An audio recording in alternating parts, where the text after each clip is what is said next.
Indian express जैसे newspapers ने इनका खुल करके विरोध करा। बंदी के लिए टीम जाती है तो उनके ऊपर अटैक होता है, उसकी वजह से कांग्रेस ने सबसे पहले उन लोगों के ऊपर बुलडोजर चलाया। अटॉर्नी जनरल सरकारी वकील होता है, सरकारी वकील सुप्रीम कोर्ट में खड़ा होकर के ये कहता है कि इलीगल तरीके से अगर हम किसी की जान भी ले लेते हैं उसमें भी सुप्रीम कोर्ट कुछ नहीं बोलता।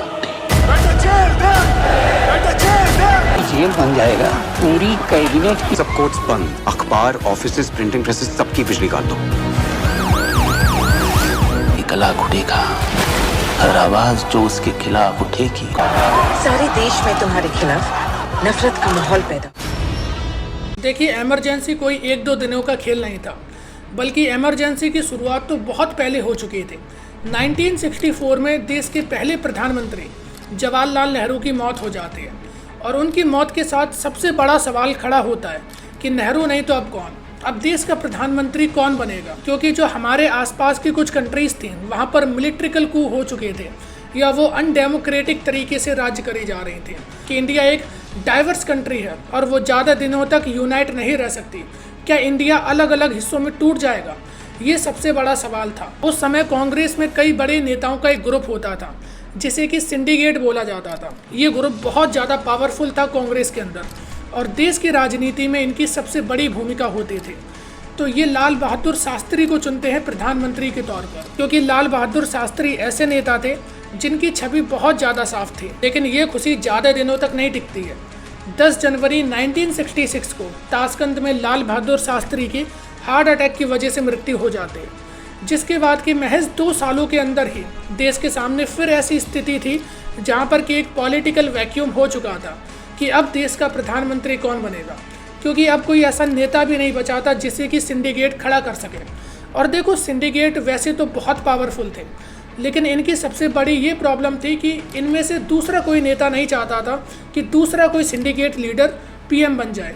लेकिन फिर भी मोरारजी देसाई, जो कि कांग्रेस के बड़े लीडर थे और जो कि बॉम्बे के सीएम भी रह चुके थे, उस समय के बॉम्बे में गुजरात और महाराष्ट्र दोनों का पार्ट था। लेकिन जो सिंडिकेट ग्रुप था वो ये बिल्कुल नहीं चाहता था कि ये कोई पावरफुल लीडर पीएम बने, क्योंकि वो उनकी कभी भी बात नहीं मानता।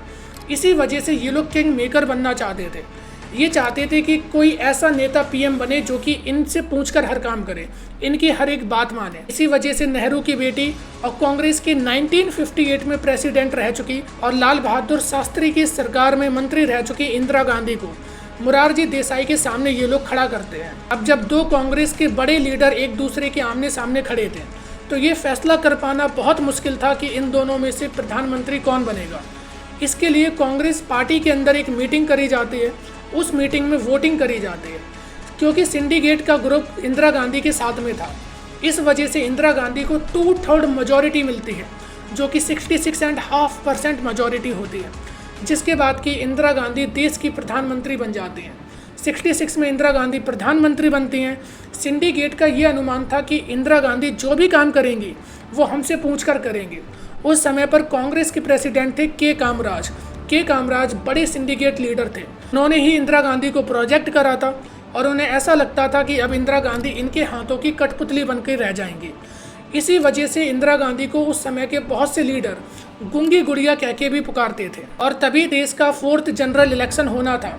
1967 का ये जनरल इलेक्शन देश की पॉलिटिकल इतिहास में अर्थक्वेक साबित होता है। कांग्रेस की जड़ें कमजोर हो जाते हैं। इस इलेक्शन की बात करने से पहले हम जरा उस समय के भारत की बात कर लेते हैं। उस समय का भारत गरीबी से जूझ रहा था, पॉलिटिकल इकोनॉमिक क्राइसिस दोनों देखने को मिल रहे थे और मॉनसून स्किप होने की वजह से एग्रीकल्चर लॉस होता है, जिससे कि हमारी फूड इनसिक्योरिटीज़ बढ़ती जा रही थी। हमारे पास इतना भी नहीं था कि हम अपने लोगों का पेट भर सकें और अनएम्प्लॉयमेंट रेट, इंडस्ट्रियल ग्रोथ सब कुछ स्लो डाउन होती जा रही थी। देश भर में हड़ताल बंद देखने को हमें मिल रहे थे। सरकार के खिलाफ कई आंदोलन हो रहे थे। इंदिरा गांधी इनसे नेगोशिएट करने की बजाय इस आंदोलन को फोर्सफुली सप्रेस करने लगते हैं, जिसका नतीजा हमें ये देखने को मिलता है कि कई पॉलिटिकल पार्टी इंदिरा गांधी के खिलाफ हो जाते हैं। सोशलिस्ट और कम्युनिस्ट पार्टी इंदिरा गांधी का विरोध करने लगती हैं और उस समय के बड़े सोशलिस्ट लीडर राम मनोहर लोहिया इंदिरा गांधी के खिलाफ एक कैंपेन रन करते हैं। और ये कैंपेन ना कि केवल इंदिरा गांधी के खिलाफ था बल्कि पूरी कांग्रेस के खिलाफ था। वो कहते हैं कि जितने भी कांग्रेस शासित प्रदेश हैं ये अनडेमोक्रेटिक तरीके से रूल करे जा रहे हैं, इसी वजह से हमें यहाँ पे कांग्रेस के विरुद्ध लड़ना होगा, हम सबको एक साथ आकर के ये चुनाव लड़ना होगा। और जितनी पॉलिटिकल पार्टी एक साथ आ जाती हैं इन्हें नाम दिया जाता है नॉन कांग्रेसिज्म। फिर 67 का इलेक्शन होता है और जिस दिन इस इलेक्शन के रिजल्ट आते हैं इंदिरा गांधी और पूरी कांग्रेस शौक में होती है, क्योंकि ये जो इलेक्शन का रिजल्ट था इसमें कांग्रेस ने अभी तक का सबसे बेकार परफॉर्मेंस दिया था, क्योंकि 9 राज्य सीधे तौर पर इंदिरा गांधी हार चुकी थी और जो इंदिरा गांधी की कैबिनेट के हाफ ऑफ द मिनिस्टर थे वो खुद चुनाव हार चुके थे, जैसे कि के कामराज, एस.के. पाटिल, अतुल्य घोष, ऐसे जो बड़े सिंडिकेट लीडर भी थे ये भी चुनाव हार चुके थे। ऐसा कहावत बोली जाती थी कि दिल्ली से हावड़ा की अगर ट्रेन पकड़ोगे तो बीच में आपको एक भी कांग्रेस स्टेट देखने को नहीं मिलेगा। और कई बड़े स्टेट में नॉन कांग्रेस गवर्नमेंट फॉर्म होती है, जैसे कि Haryana, UP, MP, West Bengal, Bihar, Rajasthan, Orissa, यहाँ पर नॉन कांग्रेस गवर्नमेंट फॉर्म होती है। हालांकि ये लोग कुछ कोalition गवर्नमेंट करके फॉर्म करते हैं जो कि ज़्यादा दिनों तक नहीं चलती है, क्योंकि ये सरकार बनाने के लिए तो साथ में आ जाते हैं लेकिन इनकी आइडियोलॉजीज एक दूसरे से बहुत डिफरेंट होती हैं, जिसकी वजह से इन लोगों की सरकार गिरने लगती है और बाद में वहाँ पर प्रेसिडेंशियल रूल लगाया जाता है। इस चुनाव में इंदिरा गांधी लोकसभा में तो जीत कर आई थी लेकिन अकेले अपने दम पर जीत के नहीं आई थी, कई पॉलिटिकल पार्टी का सपोर्ट था। इसकी वजह से अब इंदिरा गांधी फ्रीली वर्क नहीं कर पा रही थी, लेकिन इससे इंदिरा गांधी को एक फ़ायदा ज़रूर था, क्योंकि जो सिंडिकेट इंदिरा गांधी के ऊपर अपनी हुकूमत चलाते थे अब वो सिंडिकेट गायब से हो चुके थे। इंदिरा गांधी अब कांग्रेस में इकलौती पावरफुल लीडर बची थी। लेकिन यहाँ से कांग्रेस के लिए एक टर्निंग पॉइंट भी था, क्योंकि बहुत सारे कांग्रेस के लीडर कांग्रेस छोड़ के जाने लगे थे। इसी में एक बहुत फेमस केस है आयाराम गयाराम। गयालाल एक हरियाणा के विधायक थे जो कि कांग्रेस पार्टी से जीत करके आए थे, लेकिन उन्होंने कांग्रेस पार्टी को छोड़कर यूनाइटेड फ्रंट को ज्वाइन करते हैं। 9 घंटे बाद फिर से दोबारा कांग्रेस को ज्वाइन करते हैं, फिर से वो दोबारा से यूनाइटेड फ्रंट को ज्वाइन कर लेते हैं। 24 घंटे के अंदर ये 3 बार पार्टी चेंज करते हैं। और हरियाणा, यूपी, एमपी में नॉन कांग्रेस गवर्नमेंट इसीलिए बन पाई थी क्योंकि बहुत सारे कांग्रेस के जो लीडर्स थे वो दूसरी पार्टी में जाने लगे थे। इंदिरा गांधी के लिए, कांग्रेस के लिए था तो ये बहुत टफ टाइम, लेकिन इंदिरा गांधी को फ्री हैंड मिल चुका था, सिंडिकेट का दबाव उनके ऊपर था नहीं। और यहीं से इंदिरा गांधी अपनी पॉलिसीज़ को भी चेंज करने लगते हैं। इंदिरा गांधी को समझ में आ चुका था कि अब हमें पॉलिसीज़ को गरीबों की तरफ रखना पड़ेगा, क्योंकि उस समय के इंडिया के हालात कुछ ऐसे ही थे। इसी वजह से अब वो अपनी पॉलिसीज़ को सोशलिस्ट एंगल देना शुरू कर देते हैं। बैंकों का नेशनलाइजेशन कर देते हैं, 14 बैंक नेशनलाइज कर देते हैं। बात भी करते हैं कि हम प्रिवी पर्सेस को हटाएंगे। आगे चलकर अभी हम इन सबको देखेंगे और यही कारण बनते हैं जो कि इंदिरा गांधी और जुडिशरी के बीच में टसल होता है। इन सबसे बड़ा टर्निंग पॉइंट साबित होता है 1969 का प्रेसिडेंशियल इलेक्शन। इस इलेक्शन में जो सिंडिकेट ग्रुप था उसने एन संजीवा रेड्डी को ऑफिशियली कांग्रेस कैंडिडेट के रूप में खड़ा करा था और वहीं इंदिरा गांधी ने वीवी गिरी को सपोर्ट करा था। इंदिरा गांधी ने बैकडोर से वीवी गिरी को सपोर्ट करा था, जिसकी वजह से उन्होंने इंडिपेंडेंट ही प्रेसिडेंशियल इलेक्शन के लिए अपना नाम आगे करा था।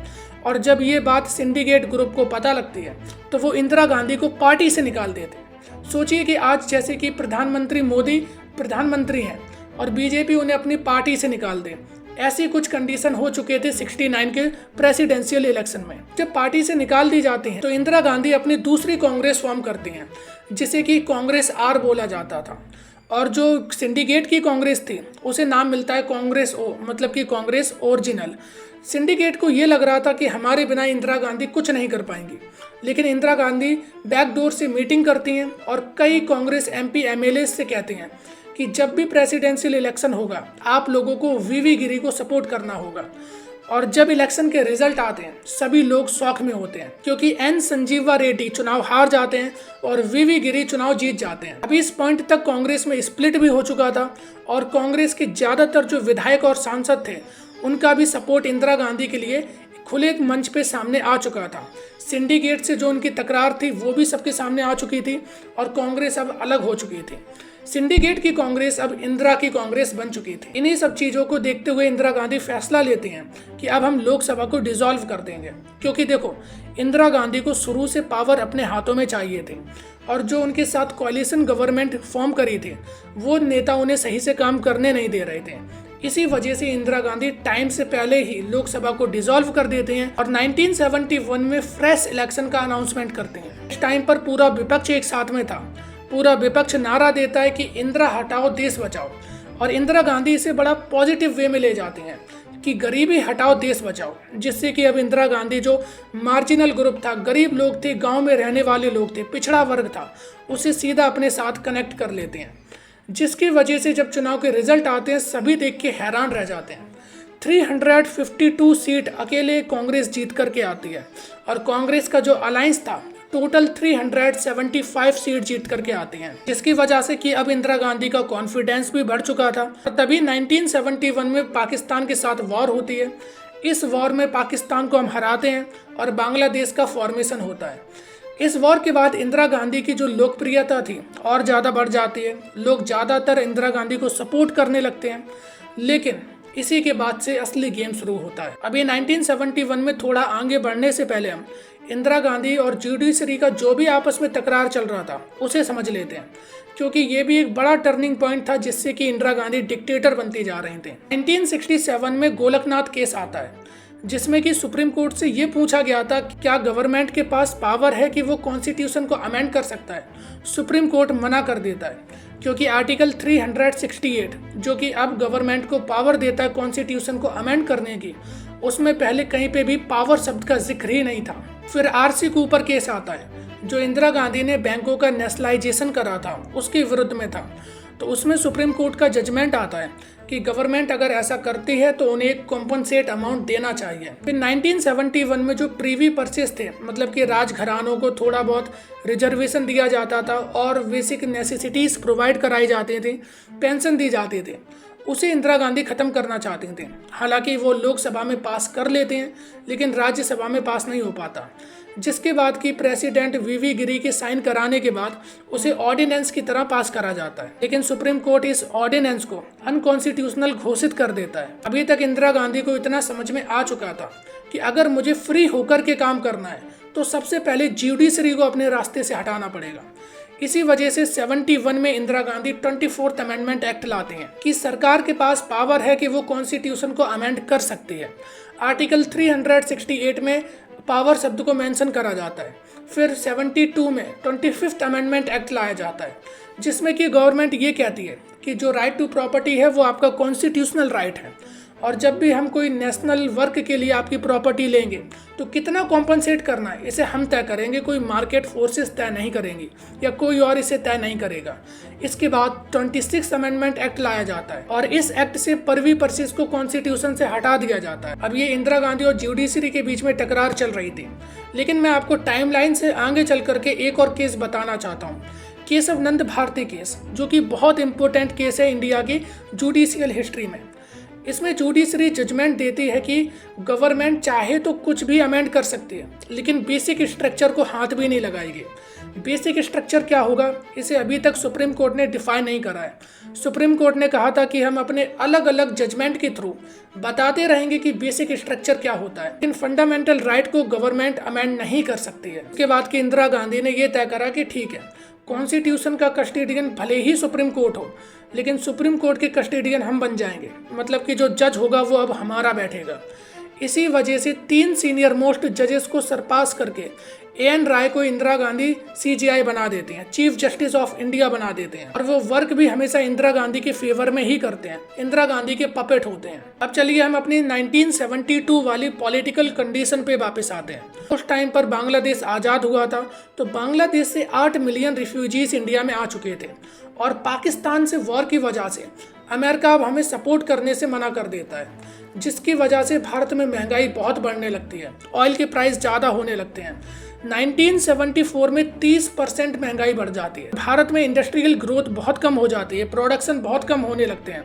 रेड टेपिज्म की वजह से अगर एक छोटी सी फैक्ट्री भी आपको डालनी हो, उसके लिए भी आपको लगभग 90 ऑफिस से फाइल घुमानी पड़ती थी। करप्शन का क्या स्तर था आप समझ सकते हैं। और देश के अंदर उसी टाइम पर 1972 में मॉनसून फेल होने की वजह से 8% एग्रीकल्चर फॉल कर जाता है। फूड इनसिक्योरिटी बहुत बड़ा मुद्दा बन जाती है। इंदिरा गांधी ने चुनाव तो इस बेसिस पे जीत लिया था कि गरीबी हटाएंगे, लेकिन गरीबी और बढ़ती जा रही थी, जिसकी वजह से अब जनता सड़कों पे आ जाती है, हड़ताल होने लगती है, बंद होने लगते हैं और जनता आकर के अब अपने अधिकारों की मांग रखती है। और न केवल जनता बल्कि अब सरकारी अफसर भी गवर्नमेंट के खिलाफ हो चुके थे, क्योंकि देश के हालात इतने बिगड़ चुके थे कि गवर्नमेंट एम्प्लॉयज़ को सैलरी भी नहीं दी जा रही थी। इसकी वजह से गुजरात में स्टूडेंट मूवमेंट होता है। स्टूडेंट मूवमेंट धीरे धीरे एक पॉलिटिकल मूवमेंट में तब्दील हो जाता है और उनकी केवल एक डिमांड वो लोग रखते हैं कि गुजरात में जो कांग्रेस की गवर्नमेंट है उसे रिजाइन करना ही पड़ेगा। जिसकी वजह से इंदिरा गांधी कांग्रेस की गुजरात की गवर्नमेंट को हटा देती हैं और जब फ्रेश इलेक्शन होते हैं तो कांग्रेस की बहुत बुरी हार होती है। ऐसा ही मूवमेंट हमें बिहार में भी देखने को मिलता है। बिहार में जो स्टूडेंट मूवमेंट चल रहा था, उस मूवमेंट में स्टूडेंट जगत प्रकाश नारायण, जो कि एक बहुत बड़े सोशलिस्ट लीडर थे, गांधीयन प्रिंसिपल को मानने वाले थे, उन्हें इनवाइट करते हैं और वो स्टूडेंट के साथ में आते हैं और धीरे धीरे देखते देखते ये आंदोलन बहुत बड़ा बन जाता है। लेकिन यहाँ पर बिहार में इंदिरा गांधी सरकार गिराने के फेवर में नहीं थे, क्योंकि इंदिरा गांधी को पता था कि अगर बिहार में भी हमने सरकार गिरा दी तो धीरे धीरे अब ये पूरे देश से कांग्रेस की सरकार गिराने की मांग उठने लगेगी, जिसकी वजह से पूरे देश की रेलवे हड़ताल पे चले जाते हैं। सोचिए जरा, पूरा देश का रेलवे सिस्टम ठप हो जाए। इकोनॉमिक ग्रोथ पहले से खराब थी, अब और हालात खराब होने लगे थे। तभी 12 जून 1975 राजनारायण केस का जजमेंट आता है। राजनारायण, जिन्होंने कि इंदिरा गांधी के खिलाफ 1971 का इलेक्शन कंटेस्ट करा था, उन्होंने इंदिरा गांधी के ऊपर 1972 में ही केस फाइल करा था, जिसमें कि कुछ ऐसे एलिगेशन थे कि इंदिरा गांधी ने सरकारी ऑफिसर्स का यूज़ करा था और कई सरकारी गाड़ियों का भी यूज़ करा था अपने पॉलिटिकल कैंपेन के लिए, जो कि उन पे अपराध सिद्ध भी होते हैं। और इलाहाबाद हाई कोर्ट एक लैंडमार्क जजमेंट दे देती है कि इंदिरा गांधी को अपनी पीएम की गद्दी छोड़नी पड़ेगी और आगे ये 6 साल तक चुनाव नहीं लड़ सकते हैं। इस केस को इंदिरा गांधी आगे सुप्रीम कोर्ट में ले जाते हैं। 25 तारीख को सुप्रीम कोर्ट का जजमेंट आता है। सुप्रीम कोर्ट फैसला देता है कि अभी इस ऑर्डर पे हम स्टे लगाते हैं, लेकिन इंदिरा गांधी अभी प्रधानमंत्री रह सकती हैं, मेंबर ऑफ पार्लियामेंट भी रह सकते हैं, लेकिन किसी भी लेजिस्लेटिव वर्क में पार्टिसिपेट नहीं कर सकते हैं। और तभी जेपी आंदोलन और ज़्यादा उग्र हो जाता है। जगत प्रकाश नारायण नारा देते हैं कि अब सिंहासन खाली करो कि अब जनता आती है। ऐसे नारे के साथ रामलीला मैदान पूरी तरीके से छकाछक भर जाता है। उनका प्लान ये था कि आगे चल कर के हम 1 हफ्ते के अंदर इंदिरा गांधी से रिज़ाइन कराएंगे और देश में फ्रेश इलेक्शन कराएंगे, जिसमें कि आगे का फ्यूचर प्लान ये था कि हम पार्लियामेंट तक का भी घेराव करेंगे। लेकिन 25 तारीख को उनकी ये सारी रैली चली रही होती हैं, तभी आधी रात को इंदिरा गांधी पूरे देश में इमरजेंसी लगा देती हैं। कई बड़े नेताओं को उठा करके जेल में डाल दिया जाता है, और न केवल ऑपोजिशन लीडर्स को बल्कि जो कांग्रेस के लीडर थे, जो कि इंदिरा गांधी के फैसले के खिलाफ थे, उन्हें भी उठा करके जेल में डाल दिया जाता है। उस समय जेल इतनी भर चुकी थी जितनी कभी शायद अंग्रेजी शासन में भी ना भरी हो। और कई बड़ी ऑर्गेनाइजेशन जैसे कि जमात इस्लामी और आरएसएस के ऊपर बैन लगा दिया जाता है और मीडिया हाउसेस की इलेक्ट्रिसिटी कट कर दी जाती है। मीडिया हाउसेस के ऊपर सेंसरशिप लगा दी जाती है, मतलब कि अगर आप कुछ भी न्यूज़ छापोगे तो वो पहले आपको सरकार को दिखानी होगी, तभी आप उसे पब्लिश कर सकते हो। लेकिन इंडियन एक्सप्रेस जैसे न्यूज़पेपर्स ने इनका खुल करके विरोध करा। हालांकि वो न्यूज़ तो नहीं लिख सकते थे, लेकिन जो न्यूज़ सरकार के खिलाफ होती थी उसके लिए एक ब्लैंक कॉलम छोड़ देते थे, जो कि आप देख सकते हो। इससे जनता को ये पता लगता था कि यहाँ पर कोई ना कोई ऐसी न्यूज़ थी जो कि सरकार के खिलाफ में थी, लेकिन सरकार ने उसे छपने नहीं दिया। और तभी Indira Gandhi 39th amendment act पास करते हैं, जिसमें कि कहा जाता है कि प्रधानमंत्री हो, प्रेसिडेंट हो, स्पीकर हो या फिर वाइस प्रेसिडेंट हो, इन सबके इलेक्शंस पे जुडिशियल रिव्यू नहीं हो सकता है। 38 अमेंडमेंट में ये कहा जाता है कि इमरजेंसी के दौरान जो भी होगा उस पर भी जुडिशियल रिव्यू नहीं हो सकता है। उस समय पर जितनी भी पूरी बागडोर थी केवल एक व्यक्ति के हाथ में थी, इंदिरा गांधी नहीं, उनके लड़के संजय गांधी के हाथ में। जबकि संजय गांधी के पास कोई भी ऑफिशियल पद नहीं था, लेकिन फिर भी वो सुपर प्रधानमंत्री की तरह एक्ट कर रहे थे। संजय गांधी सबसे पावरफुल बन चुके थे इमरजेंसी के दौरान। टाइम पर देश के क्या हालात थे अगर मैं आपको बताऊं तो इतना समझिए। उस टाइम के गवर्नमेंट के अटॉर्नी जनरल सरकारी वकील होता है, सरकारी वकील सुप्रीम कोर्ट में खड़ा होकर के ये कहता है कि इलीगल तरीके से अगर हम किसी की जान भी ले लेते हैं उसमें भी सुप्रीम कोर्ट कुछ नहीं बोल सकता, क्योंकि बहुत सारे हाई कोर्ट थे जो कि इंदिरा गांधी के फैसले के खिलाफ अपने फैसले दे रहे थे, क्योंकि यहाँ पे सारे फंडामेंटल राइट हटा दिए गए थे, इसलिए रिट ज्यूरिडिक्शन डाली नहीं जा सकती थी, हैबियस कॉर्पस डाला नहीं जा सकता था। लेकिन फिर भी कई हाई कोर्ट अड़े रहते हैं कि हम अपने आर्टिकल 226 का यूज़ करेंगे और सब लोगों को अधिकार दिला करके रहेंगे। लेकिन सुप्रीम कोर्ट सारे कोर्ट को फटकार लगाता है और उन्हें बैठाल देता है। उस समय सीजीआई थे एनआर रे और सीनियर मोस्ट जज वीवाई चंद्रचूड़। ये लोग इंदिरा गांधी के बड़े करीबी माने जाते थे, इस वजह से इनका फैसला गवर्नमेंट के फेवर में आता है। इमरजेंसी के दौरान जो सबसे अनडेमोक्रेटिक काम था वो था नसबंदी कराना। लोगों की जबरदस्ती पकड़ पकड़ कर नसबंदी कराई जाती थी। ऐसा माना जाता है कि अप्रॉक्स 60 लाख लोगों की नसबंदी जबरदस्ती कराई गई थी। जो सरकारी ऑफिसर होते थे, टीचर होते थे, उन्हें टारगेट मिलता था कि आपको अपने इलाके में इतने लोगों का इस डेट तक नसबंदी करनी होगी। इस टाइप का क्रूर शासन हमें इमरजेंसी में देखने को मिलता है, जहां पर किसी के पास कोई भी अधिकार नहीं थे, कोई भी कुछ सरकार के खिलाफ बोल नहीं सकता था। और जो कांग्रेस आज बुलडोजर के ऊपर छाती पीटती है, सबसे पहले तुर्कमान गेट में, जहाँ पे कि मुसलमानी पॉपुलेशन ज़्यादा थी, नसबंदी के लिए टीम जाती है तो उनके ऊपर अटैक होता है। उसकी वजह से कांग्रेस ने सबसे पहले उन लोगों के ऊपर बुलडोजर चलवाया था। और आज कांग्रेस अपने ही मॉडल के खिलाफ बात करते हैं, जिसकी वजह से लगभग 2 साल के लिए देश को आपातकाल का सामना करना पड़ता है। पता नहीं क्यों, लेकिन फिर 19 महीने बाद इंदिरा गांधी इमरजेंसी हटाती हैं। कुछ लोगों का ऐसा कहना है कि इंदिरा गांधी को लोग ऐसा कह रहे थे कि अगर अब आप चुनाव कंडक्ट कराती हो तो आपको वोट मिलेंगे, लेकिन हालांकि जब चुनाव होते हैं तो इंदिरा गांधी चुनाव हार जाती हैं और कोalition की गवर्नमेंट फॉर्म होती है। वो ज़्यादा समय तक नहीं चलती, वो अलग बात होती है।